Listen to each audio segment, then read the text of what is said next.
This is how you're going to add a gradient or create a gradient text in Elementor Pro. So first thing that we're going to do is we're going to select the text that we want to make gradient. So for example, I want to turn this heading into a gradient with a gradient effect.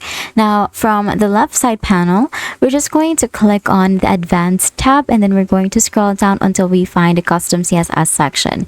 Now we're going to make sure that we click on the drop down arrow so that it would expand, and then from the custom CSS field, we're just going to create a custom CSS that allows us to make this text gradient. So for this one, I actually just asked Google or Gemini to create a gradient text CSS for me. So we're just going to copy this CSS. This is actually modifiable, so you can just ask them to modify this according to how you want your colors to look like. And then after that, we're just going to click on the custom CSS field once again, and then paste what we have just copied from Google. Now we're going to click on enter, and as you can see here, it has been applied, and that's it. That is how you're going to create gradient text in Elementor Pro. If this video helped you, please don't forget to like the video and subscribe to the channel for more videos like this.